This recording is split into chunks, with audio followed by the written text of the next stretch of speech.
अब इसमें जैसे रो कितनी है 4 और कॉलम कितने हैं 1, तो इसको क्योंकि इसमें कॉलम 1 है तो इसलिए इस मैट्रिक्स को हम क्या बोलेंगे, कॉलम मैट्रिक्स। मेरे ख्याल से आपको समझ में आ रहा होगा। चलिए फिलहाल तो रिकॉर्डिंग में यही उम्मीद कर सकते हैं कि आपको थोड़ा बहुत कुछ भी समझ में तो आ ही रहा होगा,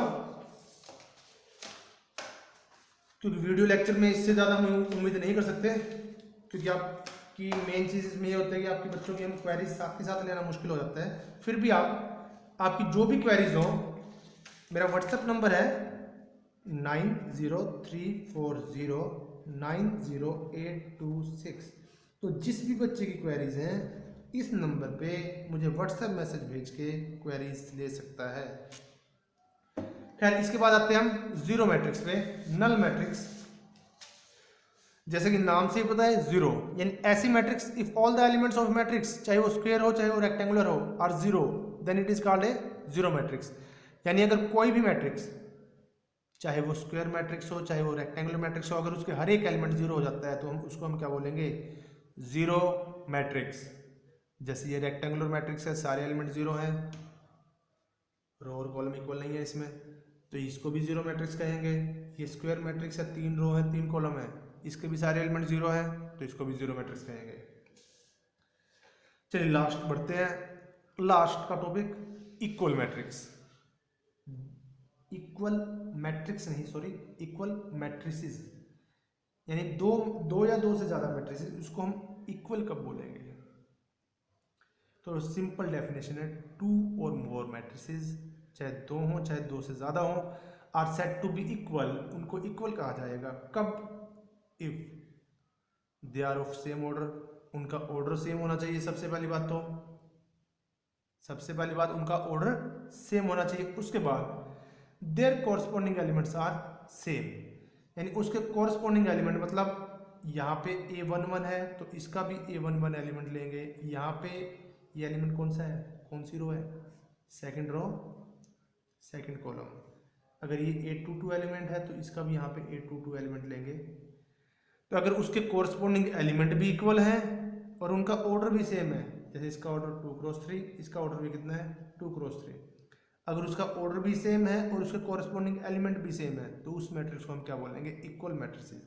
जैसे ए मैट्रिक्स है A1 2 3 4 5, बी मैट्रिक्स है 3 1 2 3 4 5, ये दो मैट्रिक्स इक्वल कब हो सकती है, देखो ऑर्डर तो इनका सेम है, बाकी सारे एलिमेंट इनके सेम है, लेकिन यहाँ पे ए है और यहाँ पे क्या है 3, अगर ए की वैल्यू 3 रख दें तो इन मैट्रिक्स को हम क्या बोलेंगे, इक्वल मैट्रिक्स, इक्वल मैट्रिक्स।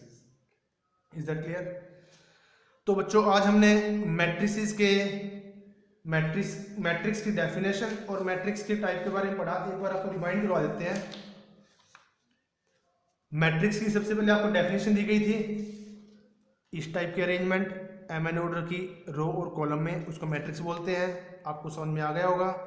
इसका जो टाइप दी गई थी स्क्वायर मैट्रिक्स, जहाँ पे रो और कॉलम सेम होते हैं वो स्क्वायर मैट्रिक्स, और रो और कॉलम अगर इक्वल ना हो तो वो रेक्टेंगुलर मैट्रिक्स। स्क्वायर मैट्रिक्स में डायगोनल मैट्रिक्स क्या होती है, जिस स्क्वायर मैट्रिक्स में नॉन डायगोनल एलिमेंट्स क्या होते हैं, जीरो। स्केलर मैट्रिक्स में क्या होते हैं, डायगोनल सेम होते हैं एंड नॉन डायगोनल क्या होते हैं, जीरो। यूनिट मैट्रिक्स में डायगोनल एलिमेंट्स 1 होते हैं एंड नॉन डायगोनल क्या होते हैं, जीरो। ट्रायंगुलर में, अपर ट्रायंगुलर में डायगोनल से नीचे वाले जीरो होते हैं और लोअर ट्रायंगुलर में डायगोनल से ऊपर वाले जीरो होते हैं, नीचे कुछ भी हो सकता है। Is it clear. Rectangular matrix के बारे में बताया जहाँ पे रो और कॉलम सेम नहीं होते।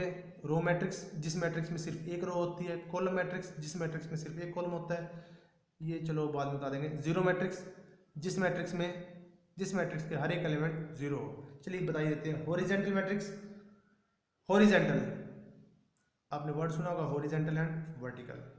जिस मैट्रिक्स की शेप चौड़ी ऐसी बनती है इसको हॉरिजेंटल मैट्रिक्स बोलते हैं, और जिस मैट्रिक्स की शेप ऐसी बनती है इसको हम बोलते हैं वर्टिकल मैट्रिक्स। हॉरिजेंटल मैट्रिक्स कब बन सकती है, जब number of rose number of column से छोटी हो, तो ऐसी मैट्रिक्स को हॉरिजेंटल मैट्रिक्स बोलेंगे।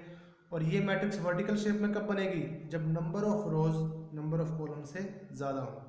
तो ऐसी मैट्रिक्स को हम वर्टिकल मैट्रिक्स बोलेंगे। देखिए स्क्वायर में तो ऐसा कुछ होता ही नहीं है, रेक्टेंगुलर में आपको दिखा देते हैं। आ जाओ कोई एग्जांपल, जैसे ये वाला एग्जांपल है, 2 रोज हैं 4 कॉलम्स हैं, जो इसकी शेप है वो आप खुद ही बताएंगे ये शेप आपकी हॉरिजेंटल शेप है वर्टिकल शेप है।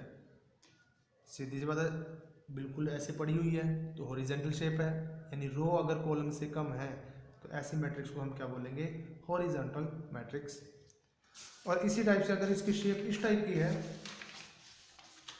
आ जाओ कोई तो, अगर इसकी शेप इस टाइप की है 1 2 3 4 5 6 7 8, यानी अगर आपकी रो कॉलम से ज़्यादा है तो ऐसी शेप इस मैट्रिक्स को हम क्या बोलेंगे, वर्टिकल मैट्रिक्स। चलिए बच्चों आज के लिए इतना ही। Good evening.